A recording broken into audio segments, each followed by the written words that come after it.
Hi, this is for Digital Blog 4 for digital identity. Number 1, how is your digital identity different from your real-world identity? How is it the same? In real life, I firmly stand up for my beliefs, as I do digitally, but the difference is I cultivate an identity as a logical and intellectual activist online. Online, I am poetic and timely, and as observed by Peggy Orenstein, when I create content online, I am constantly upholding my valued traits and downplaying my less attractive ones. However, as a longtime people watcher and observer of my actions and thoughts, being on all the time is a natural mindset for me as well. I journaled all through my childhood and teen years, always analyzing, and I joined LiveJournal and MySpace early on, and this helped me cultivate an observer identity online. The biggest difference is I'm more vocal and aggressive in my ideologies online. As we've studied, technology can shape society after it is established, and as I became adept at shaping my online personas, I learned how to selectively share information and media to promote my singular vision of who I want to be to my audiences.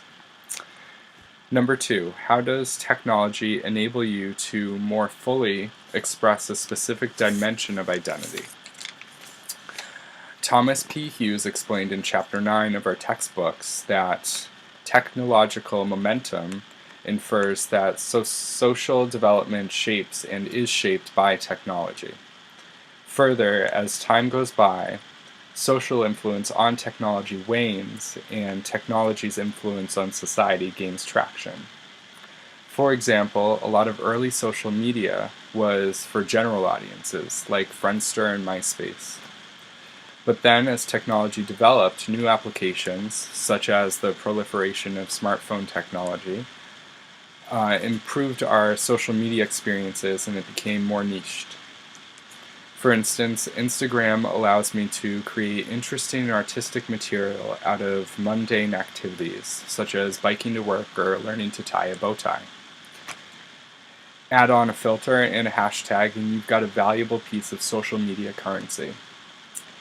I like being creative, but I don't always have the opportunity to make art in everyday life. Technology allows me to shine up a piece of my regular life and cultivate an artistic persona with it. Number 3, how does technology govern, influence, or shape your identity? A huge way that technology shapes my identity is in the many companies online that continuously ask me to share their content for perks like coupons or extra content or gift cards. Sometimes there isn't any economic advantage, just social reputation rewards, such as sharing recent purchases or watching histories on Netflix and sharing academic accomplishments. These things will make you more attractive online. Commonly, we only know what we each post online about ourselves. Therefore, we are defined partially by the limitations of technology social media is hosted on. Today, we aren't limited to text or photos only, or videos only. This expands our abilities to subjectivate ourselves digitally. Number 4, how is your digital identity a product of social and technological context in which you live? My digital identity is slightly fragmented, but always defined by parts of the social and technological contexts in which I live. My social context as a student comes into play on Twitter mostly. The technological context of Twitter lends itself uniquely to academic and discipline-specific networking and sharing. I have become partially defined by my connections with a network of librarians on Twitter. While still an outsider to library sciences in real life, I'm making social and professional inroads on Twitter, which are helping me shape a specific digital identity to certain audiences I want to impress or be accepted by. And I hope to segue this into a real life identity as well once I'm done school. When I'm on Facebook, I'm more personally aspirational.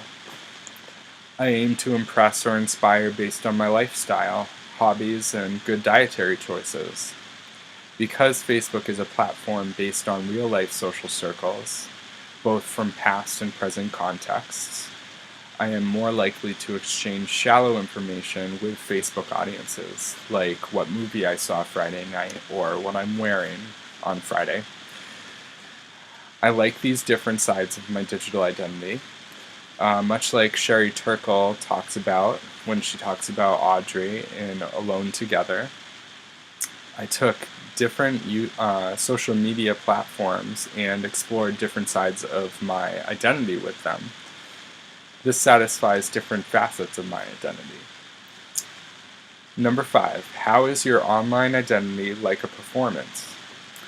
I found real inspiration about this by learning about Jeremy Bentham's Panopticon this week, which is comprised of a ring of cells surrounded by a central guard tower. The prisoners never know if the guards are watching them or not because they can't see inside the guard tower. So they remain ever vigilant in moderating their behavior to conform to the prison standards.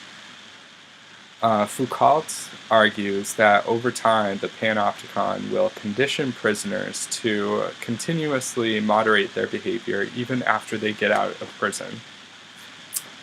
In his 3-part blog series about Foucault and social media, Tim Rainer refers to social media as the virtual panopticon. He posits that we are both the prisoners and the guards as we share with each other online. Each of us performs the digital identities we want our followers to see and ultimately accept. Much like actors and writers, some of us are good at it, such as George Takei. And some fail to grasp either the technological advances behind social media, such as if you look at Cher's Twitter feed, or we fail to balance the delicate social landscape the online world offers us, such as some of the celebrity snafus you see online today. Number 6, how is behavior different when you know it is public? I always analyze what I'm posting publicly a few times to make sure it reads and looks like what I want it to. I'm a stickler for spelling and grammar, as well as being ethical, as in not plagiarizing other social media users or digital content throughout the online landscape. As a communications student, I may be extra sensitive to my message, my channel, my audience, and what I'm hoping to achieve from the post. Rainer is correct in describing social media as a performance. It is not a neutral exchange. It is an act of self-actualization and identity formation, or it could be a sincere desire to inform or inspire an audience, or it could be both. By sharing activist sentiments and articles, I may be crafting my identity as an activist, but as a public social media user, I'm also sincerely trying to proliferate equality with my followers. This means I might add clarification and personal commentary to help frame why the issues are important to me. Number 7, how does your digital identity affect your sense of who you are as a person? Well, I've had a digital identity since I was 9 years old. We had just gotten America Online, otherwise known as AOL, and my dad helped me set up a profile. My username was Lego9999, and this was because I was 9 years old and I liked Legos. Already, I had picked a few parts of my identity I was comfortable sharing with the public on the digital landscape. As a gay kid growing up in the early 2000s, I used my digital identity to try out many different hats. I didn't have a lot of real-life options in rural New Hampshire. I grew into my identity as an activist, a feminist, someone looking for love, and someone trying to cultivate an identity within the queer community as well. My point is, my digital identity is strongly connected to my sense of self, and I've never really known a part of me that wasn't at least somewhat dependent on my digital self. Rayner speaks about how some people aren't comfortable fragmenting their identities digitally. It's uncomfortable and difficult to keep track of sometimes. I'm not one of those people. Right now, I'm active on Facebook, Twitter, and WordPress. I have different publics for all of those, and Twitter has a few different publics I speak to. This makes me feel powerful and able in a world where power is often equated with digital prowess.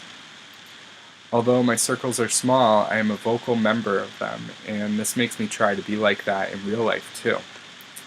I speak up when something bothers me at work, and I share academic articles at the dinner table. I appreciate nature and art, and I look at them outside of the digital landscape. Some might argue that our digital identities are taking over, but I wouldn't be half the man I am today without the experience of crafting mine. Thank you.